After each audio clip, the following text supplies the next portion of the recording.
friends, welcome to episode 480 of the My 123 Cents podcast. I'm Kevin Huntsberger, and this is, I guess, becoming a tradition to do a recap, Royal Rumble ramblings or Royal Rumble thoughts, rants, probably not the appropriate word. I'm not gonna go off on any major tangents, but I had hoped to have a co-host.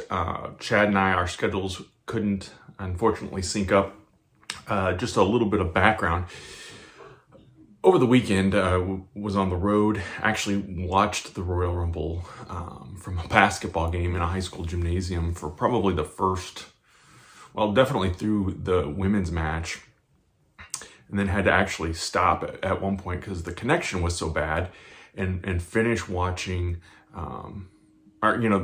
for Peacock, with Peacock, I feel like you can't rewind during a live show. Maybe you can, I don't know.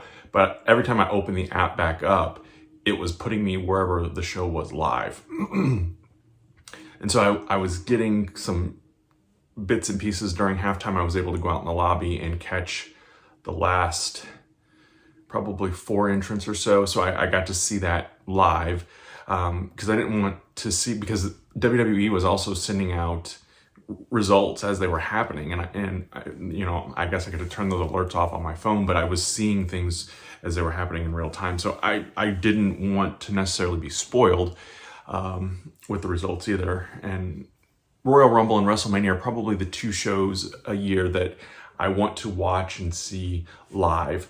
And we spent Saturday afternoon in one area for cheer. Our cheerleaders did qualify for the state competition here in in Illinois. So that'll be on next weekend's plans. So I'm still kind of deciding what I'm going to do for a podcast for next week. So be staying tuned for that. May involve some interactions from you. But anyway, I'm saying all this to say that by the time I got home, I fired up the Rumble on the TV, watched it, and I wanted to watch the press conference. And I'm going to talk more about that in a second as well. It was midnight Central Time by the time everything went off the air. Chad was not going to be available on Sunday to record, and by the time midnight rolled around, I was done, and I was having a hard time staying awake anyway. So it's solo this time around, but maybe next year we'll have a co-host. Something new this year was the My 123 Cents Royal Rumble contest. I'd never done this before. I've been to Royal Rumble parties hosted by Luke Lay, who is a friend of the show, and always had a good time, and I actually won at least once, maybe twice at his Royal Rumble party, and they would have the bingo tumbler there, and you draw the numbers when you got there, and it was a good time. And so I did that kind of a virtual version of it because I knew I wasn't having an in-person party that for people to be here. Sold spots under the guise of, a portion of the proceeds were going to go to the My 123 Cents wrestling figure drive. And I'm getting an early start on it this year, really early start, 11 months ahead of the schedule. I started in June or July last year. This year it's starting in January, and we were able to, because of you all supporting this, able to raise $100 right off the bat. Luckily, both Rumbles did end up selling out, and I only had to buy 3 spots. So that was pretty cool as well. And the good thing is I didn't win anything, so there was no controversy, but I did do a live drawing on Facebook to show people what I was doing. I borrowed a bingo tumbler from work, had the 30 numbers in there, and just went down the list. And as people paid through Venmo or Cash App or PayPal, I had everybody in order that they paid, and then I drew those numbers first. I want to thank Brian Juvers also for participating, because he did his own Rumble contest, and he does Cargo Proud, and raises money and does a lot of great things in Florida. He was actually at the Rumble too. But I want to thank him for supporting my 123 Cents Royal Rumble contest, because up until the last hour, I was going to cut it off at 6 when the pre-show started, and at 5 o'clock, Pamela Stout, who is someone I know here in Carterville, at the last minute, she bought those last 5 spots. So I'm appreciative to her as well. But by then it was just the women's Rumble that was available, and she did buy the last 5 tickets, and it actually paid off. She is the winner. She won 2 categories. She won the overall. One of her picks was number 3, and that of course was Bailey, who won that. And Bailey also won the Iron Woman Award. So I'm sending out small prizes for the other awards, but the men's and women's winners, Mike Logsden, who got number 15, and Cody Rhodes, our winner, and Bailey, of course, Pamela Stout's pick at number 3, will both receive $100. So I appreciate everyone who participated. And again, $100 going to the Wrestling Figure Drive for 2024. So that's enough about the contest. I am doing this again next year though, so be ready for that. And I will start earlier to get, it was funny because I felt like some people, even though I had published it and posted it on Facebook and on Twitter, even on Instagram and TikTok multiple times, I felt like there were people who hadn't seen it or didn't know about it. So that tells me a lot about maybe the way my messages are getting out on social media, and maybe I need to amp up and ramp up my efforts there as well. So if you did participate, we're going to do it the same way next year. Not limited to one per person, but may put a cap on it. I don't know. I was desperate to get all 60 spots sold this year. So, but if there's more involvement and more people wanting to do it next year, we'll see. We'll play it by ear and see how things go. Of course, I mentioned this is episode 480. That means we are just 20 weeks away from episode 500 and still working to identify a guest, a big guest, someone to be a part of the show or some kind of concept. I've had some suggestions and ideas thrown around if there is no quote unquote big guest for the show. So we'll see how that all pans out and how we work that out. I want to remind you, of course, to subscribe, whether you're watching here on YouTube or listening on your favorite podcasting app. Subscribe and leave a review, and then screenshot that review, send it to me, and I'll send you a prize. Chad, my good friend, one of my best friends in the world, lives in Los Angeles, and he always sends me some prizes to put in the prize vault. And so luckily we've got autographs, we've got t-shirts, we've got little figures and tchotchkes and things, figures that wouldn't go into the Wrestling Figure Drive. They're out of the package or whatever the case may be. So always looking to give away items to our listeners and followers and friends of My 123 Cents, and also on social media. I want to mention too, since we're on YouTube, talking on YouTube for part of this, I know others are just listening, but YouTube finally reached that 1,000 subscriber point, but now I've got to get the views up. So I'm going to try my very best to get at least 3 times a week new content, including this podcast, but doing shorts and doing other shorter length videos that maybe aren't an hour long like a podcast or 30 minutes long like a podcast, but 3 to 5 minutes, and then some shorts that are a minute or less. So just trying to get that viewing time up. So if you are watching, check out some of the other videos. I have several interviews with wrestling legends and superstars and Hall of Famers.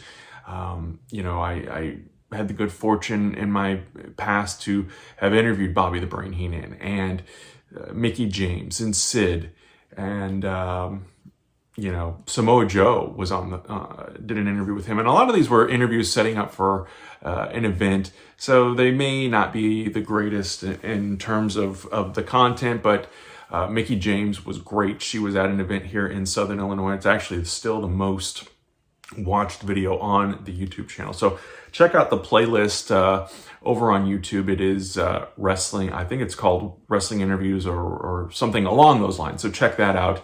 And let me know what you think. Since we talked about the Royal Rumble contest briefly here, let's go more into that real quick. I mentioned that Mike Logsden and Pamela Stout won the respective Rumbles for their competitors, but also most eliminations for the men. It was Cody Rhodes and Braun Breaker who tied in that category. And of course, I just wrote down the names of the superstars and not the people that won the prizes. Those are listed though on the My 123 Cents Facebook page. So if you entered the contest and haven't seen it yet, Be sure to check it out. Nia Jax was for the women. She eliminated 8. And Hunter Woodworth, I remember he won that one. The Iron Man was Jey Uso. He came in at number 1 and was in there for more than 50 minutes. Barry Carafa won that. And then Bayley, of course, for the women, and over an hour and 3 minutes. That was Pamela Stout. JD McDonough was the shortest in the Rumble at just 3 seconds. And then, of course, Valhalla was in for 5 seconds for the women. So, and again, the names and everything of the winners are on the My 123 Cents Facebook page and the My 123 Cents Facebook group. So if you haven't joined the group, be sure to go ahead and do that as well. I want to talk briefly about the press conference.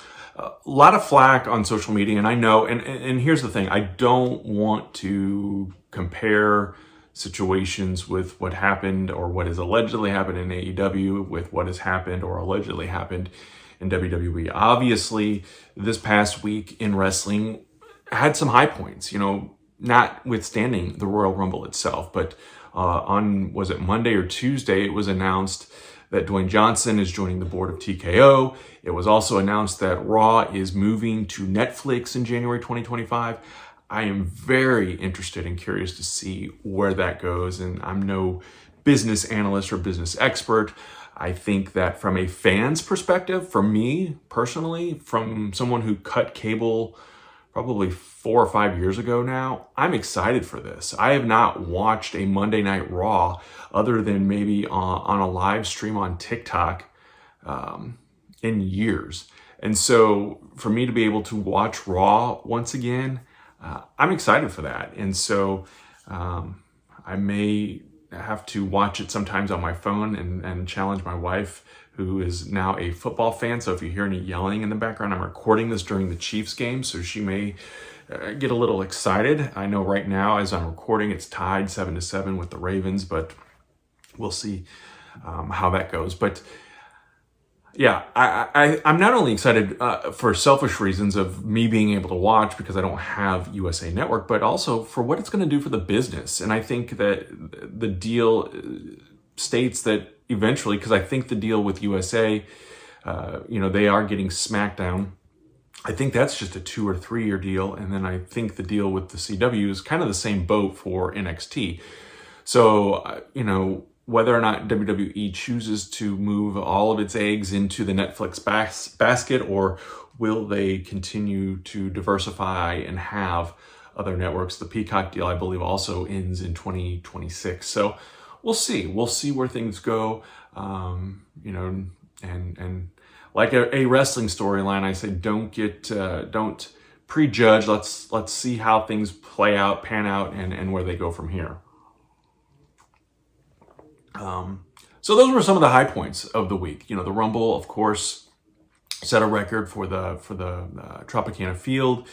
There were lots of other things going on and great news around the Rumble. But of course, a few days before the show, it was revealed, I guess, alleged that a former WWE employee, and I didn't realize until I was reading something else that it was just a couple of years ago that all of this allegedly took place. And I'm saying allegedly because as a former journalist, you don't just say someone or assume someone committed a crime. And I know that the court of public opinion has already convicted Vince and executed him.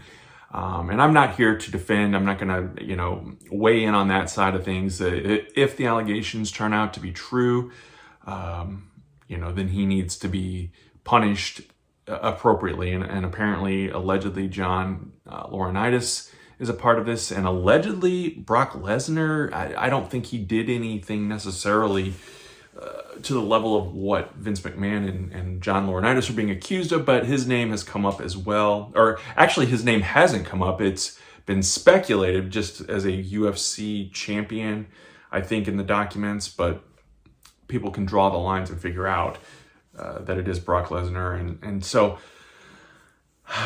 it's, a troubling time, and you don't, I just hope for the best for everyone. But people were, on Twitter, as the press conference was going on, there were a lot of people that were critical Paul Levesque, Triple H, his response to some of the questions. And I think that part of it is, and again, I'm not defending anyone. I'm not saying anyone's innocent or guilty. I'm just saying that there were probably things that can't be said, shouldn't be said because of the investigation. You can't go out and this is going to sound crass, but it's a bunch of wrestling fans asking questions. You know what I mean?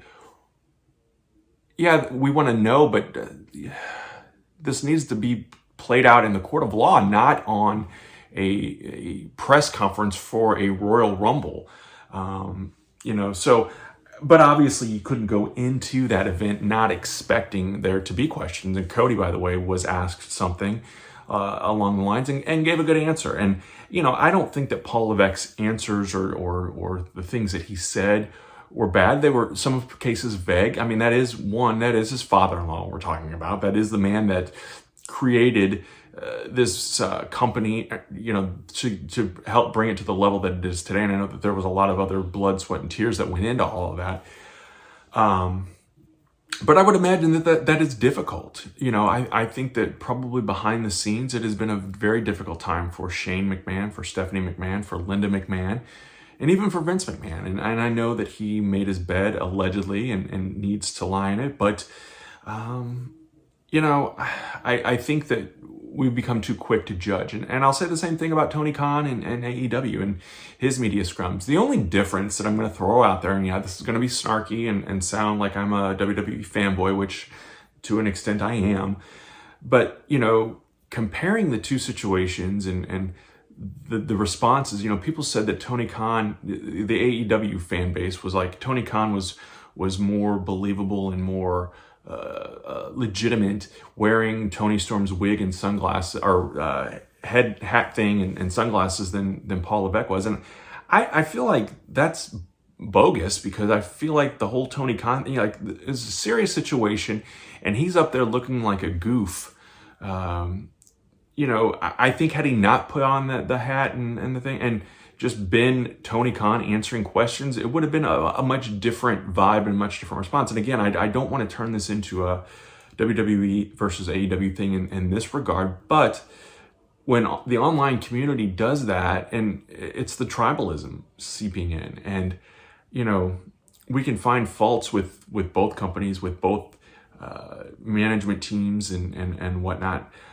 I just want to get back to the point where wrestling fans are just enjoying wrestling and what's happening in the ring and not behind the scenes. But, since the internet era evolved, we've always wanted that behind the scenes peek, even probably before that with the dirt sheets and the Dave Meltzers of the world and whatnot. So again, I'm not going to harp on this because I will turn it into a bashing session, and I don't want to go that way. I want to talk about the positive, and I want to talk about the fun things from the Royal Rumble. And again, if, things, the interesting thing is Royal Rumble, this past week, this is the very first time in 40 plus years that a McMahon has not been associated with WWE, WWF. Actually more than 40. It's probably, I think, in the history of the company. And so that's an interesting thing. And I felt like the Rumble itself, there might have been a different, I don't know. Ken Johnson, who I mentioned earlier, won one of the contests here or one of the categories with the Rumble contest, said the Rumble was kind of underwhelming. And I think there were parts of it that were underwhelming. And I don't know if it was because of maybe the gravity of the mood of the situation behind the scenes, or if there was some predictability, I think, to the Rumble this year. And Chad and I talked about that last week, and I felt like as the Rumble got closer, it just became a bit more predictable, and I'm not mad or disappointed that Cody won by any means. I know Chad was not happy with it, but I just hope he finishes the story at WrestleMania, and we'll get more to that in just a minute. I'm going to kind of go in order, though. Women's Royal Rumble starting off with Natalya Neidhart, or Natalya, and the returning Naomi. And I don't know, I'm going to guess that she is back. as a permanent part of the roster. I know sometimes these Rumble entrants return or come in for a show and they're not back for good, but I think Naomi may be back for good. And I'm going to be honest with you, I got goosebumps when she came down, and you could tell it was going to be her with the glow, obviously. It was a great presentation, and her coming out there was a lot of fun. Number 5, I was completely stunned in another goosebump moment when the TNA Knockouts champion came out. Do they still call it Knockouts? I don't know. I'm not saying that to be a jerk, but the TNA Women's Champion, at the very least, I'll say that. Jordan Grace came out and competed in the Rumble and had a good showing. Sometimes, you think, well, they're going to bring him out there, and, they could have very easily made her the fastest elimination or made her look bad, but she had a great showing out there. And I think that, and the day or two before the Rumble, I had seen a tweet. I didn't give it much credence though, but they had said something about maybe some sort of working relationship between WWE and TNA, which, if that turns out to be the case, I think that's exciting and good for the business, and good for some of the TNA folks to come out and get a little taste of the limelight in the WWE spotlight. Not many can say that they've competed in a women's Royal Rumble, especially. So it's fun and it's exciting, and I was happy to see that for her. Nia Jax, I'm not a fan. I'm still not a fan. She came in there and she did dominate and put on a good show. I was semi-nervous that she would win. I think Chad and I both last week, though, said that our money was on Bayley to win this, and we were right. It's going to make sense, I think, as the story with the Damage Control carries on. And I think Bayley also set the record for the longest time in a Royal Rumble on the women's side of things. So this was the 7th Women's Royal Rumble matchup. Great to see a lot of the women coming out there. Chelsea Green, kind of a guilty pleasure of mine.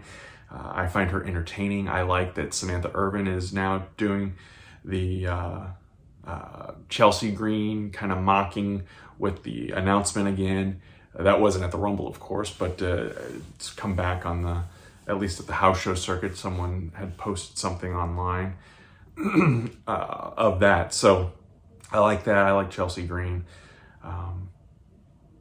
The debut of Jade Cargill, and Chad and I talked about this last week too, and said that we would probably hold off and wait. But they brought her in, and, thinking back in time, there have been other WWE superstars who debuted in the Rumble who did not win the event, who went on to be fine. And I think that Jade is going to be an example of that. She came in and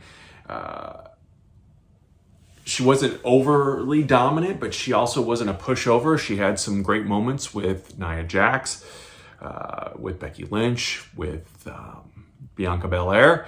I think that let's get her on the roster. Let's get her on NXT doing some matches and see how she does and develop and go from there. I'm not ready to put a Bianca Belair versus Jade Cargill match on WrestleMania 40, but I think the seeds were definitely planted and the crowd reaction seemed positive. So I'm looking forward to that. And then R-Truth, the silliness of that is fun. I liked it. It was entertaining. It did not take away from the women.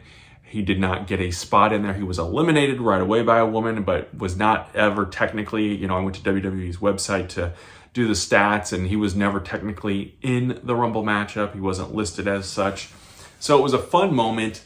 And really, I think, for my money, I was more impressed with and had more fun watching the women's Royal Rumble matchup than the men's. And we'll get to the men's in just a few minutes. Kind of in a surprise move, the next match was the Fatal 4-Way for the WWE Universal Championship. Roman Reigns, of course, defending against LA Knight, Randy Orton, and AJ Styles. I could have seen them going with someone else, especially since the champion did not have to be pinned to lose. And then that way you get the belt off of Roman there. And then he goes to WrestleMania for The Rock, which may or may not be happening. Who knows? Again, it's all speculation at this point. So I wouldn't have been surprised either way if my money would have been on Randy Orton to win it if it wasn't going to be Roman Reigns. just so they could add another championship win to Randy Orton's resume. But I think that Roman winning was probably the right thing, especially as we got to the men and Cody winning. So I think it was the right move. The U.S. Championship match, Logan Paul and Kevin Owens. I think a lot of people are critical of Logan Paul, even still to this day. I read comments online, and I probably shouldn't do that, but I like Logan Paul. I like the character. I don't think that he's someone that needs to be there every week. I know that some view that as disrespectful to the business or whatever. He's an attraction. Should he be the champion? Maybe not, but it doesn't bother me that he is and that he's, defending maybe just on a pay-per-view basis. I know he won the belt back. Was it at Survivor Series or was it at Crown? I think it was at Crown Jewel. And I think, I think this may have been one of his first title defenses, maybe the first title defense. Kevin Owens, a great foe, a great opponent. They put on a great match, and the finish to me was very creative. I liked it. I thought that Logan Paul was going to win, but I didn't think by disqualification. I thought maybe that Grayson Waller and Austin Theory were going to do the shenanigans, and it was going to cost Kevin Owens the match. I'm glad they didn't do that. That this leaves the door open for perhaps a rematch, and to keep things going with that before we move on to the next match up for both of these men. But I liked it. I thought it was fun and clever. The Men's Royal Rumble. Andrade makes his return. Not a big surprise there. A lot of people were speculating that after he lost to Miro at the last AEW pay-per-view, and I think it was World's End. So not a huge surprise there that he came back. CM Punk and Cody Rhodes, the final two, which wasn't a surprise so much there either. Gunther had a nice showing once again. I'm not a Gunther guy though, and I'm glad that he didn't win, and I don't mean that to sound crass or anything along those lines, but I think that he, as the Intercontinental Champion, he is the record holder now for the longest reigning Intercontinental title run, and will continue to run with that. But I think that we got some seeds planted for some fun things in the future. Braun Breaker, Rick Steiner's son had a great showing in the Rumble. Allegedly, what the rumor and innuendo says is a replacement for Brock Lesnar in the Rumble match. I don't know if that's true or not, but Braun looked like $1 million in there, and I think is, without a doubt, a future WWE champion on the main roster in some capacity, some form or fashion. I think he's got a great look. He's got the charisma. He reminds me of his dad and his uncle all rolled up into one, like the ultimate Steiner. So we'll see what he does. But the future is bright, I think, for Braun Breaker, no doubt about it. The Pat McAfee spot, I was okay with. I wasn't crazy about it. It only lasted, he's in there, I think, 38 seconds. Not the shortest, believe it or not, but was it a wasted spot? It was fun, and it was what it was. I don't think it necessarily took away from anyone. But that's kind of the other thing I wanted to talk about with the Rumble itself. There were really, Andrade wasn't announced because we knew that I think a lot of fans figured he was going to come back and be a part of the Rumble. Thought he looked good. I liked the mask. But again, he was one of those guys that never really resonated with me when he was there before, and then when he went away to WWE or to AEW. So we'll see what they do with him on this run, and if things are better. I was kind of disappointed that Bobby Lashley and Karrion Kross went out so early on in the match. I like that they are continuing to keep the Authors of Pain and the Street Profits involved with that. I'm going to guess we either get them in a 6-man at Elimination Chamber or at WrestleMania, maybe some kind of stipulation added. I've always been a Bobby Lashley fan though, but we'll kind of wait and see where things go with that. But, the question comes up with the fewer surprises, and Bayley mentioned it during her time at the press conference that, when the Rumble first started, they did bring in, we would see Trish and Lita and maybe Michelle McCool or Layla, Kelly. You would see the women from the past come in, and this year you didn't really have that. And especially with bringing in Jordan Grace and able to utilize the women on the current roster. And I think that there were probably, I know there were some NXT women that weren't in there, and I don't know about the other women on the roster that weren't a part of this, but it's a great thing for women's wrestling. I think it's a sign that the business is thriving and growing and whatnot. So I don't think you necessarily need to add any entrance for the women's. And I'm a traditionalist. I say let's keep the Rumble at 30. I know that they did one in 11 when Alberto Del Rio won it. It was 40 men, and then the Greatest Royal Rumble in Saudi Arabia, I think, saw 50 superstars, and I think 30 is good. It becomes one of those things that not everybody is going to be in the Rumble. You can't have every superstar, obviously, as a part of it. And then that does limit the number of surprises. And I think the last couple of years, we've seen fewer surprise entrants, no Godfathers or Diesels, or I thought maybe we'd see Papa Shango last night after the several Papa Shango references by Corey Graves, but that was not to be either. And I'm fine with that. I was okay with that. I think that the men that were in there were solid. I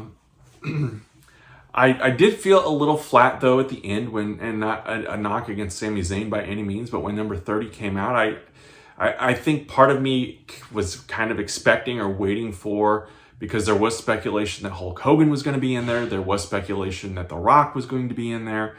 I would have been fine with either of those as long as they didn't win the Rumble. But I don't know with Hogan's back how you would have had him in there and not take a bump over that top rope. And I don't know. I think that when we saw him at the beginning of the Rumble, kind of doing the intro piece, because he had allegedly teased on social media that he was going to be a part of the Rumble. I think that was the tease. That's what it was for. So I kind of took Hogan out of my mind pretty quickly after that. But I kept waiting for The Rock's music to hit, and it never did. Which I don't think is a bad thing. I think that Cody rose to the occasion. CM Punk looked good in there. I think that we're still going to get our CM Punk Seth Rollins match. If they keep Seth Rollins off the shelf until WrestleMania, I'm fine with that. Keep him healthy enough to get there. And then please, let's let Cody finish the story. I'd rather see Cody finish the story than Roman Reigns break Hulk Hogan's record. Because to me, Roman is in the top 4 now, and that's good enough. You're not going to see him beat Bruno Sammartino's record. I would hope not. Bruno's record is over 7 years. We live in an age today as consumers of wrestling and as consumers of entertainment in general. We want that quick fix. We want to watch a whole season of our show on Thursday night and be done with it. So people aren't patient, and this has been a 2-year story brewing. Cody came back 2 years ago, so I think we're ready to see that change, and I think that Cody's the man. I think he's proven that he is the face, and I know, and this is where I wanted Chad to be on to counterpoint and rebut, because I don't think that he agrees with that, but I do think part of it is, I don't think it's the vindictiveness of rubbing it into AEW's face. I think that it is telling that story. If we're able to bring Dustin into the fold, I think that would be cool. But if it doesn't happen, I'm okay with that too. But I think that Cody should win at WrestleMania night 2. Hold off Rock and Roman and do them at SummerSlam, or do them at another time. But I don't think that we need Rock and Roman as much as we need Cody and Roman. And if we are going to do Rock and Roman, do it night 1. And then give Cody a match night 1. So then they both have a match night 1. And then night 2, they're competing against each other to close out the show. And hopefully on a higher note than what we closed it out at WrestleMania 39. Cody also is in distinct company. You know, we mentioned Roman Reigns. It's Bruno Sammartino, Bob Backlund, Hulk Hogan, and Roman Reigns. 4 legendary champions, all in good company. And now it's Hulk Hogan, Stone Cold Steve Austin, Shawn Michaels, and Cody Rhodes as the 4 men, the only 4 men to win back-to-back Royal Rumbles. Now, we've had other superstars win more than one Royal Rumble. Edge, Randy Orton, Brock Lesnar, Triple H, you know, I think maybe even Roman Reigns, they all come to mind, but there's only 4 that have won it back-to-back. And it's interesting to me that 3 of those 4 were in the 90s. The last one being in 99 or 98 with Stone Cold Steve Austin. So it's been 26 years, and Cody Rhodes was able to replicate that feat. So overall, I would give the Royal Rumble probably a B+ grade. I enjoyed the show. It's one of my favorite events of the year, probably right behind WrestleMania, my favorite event.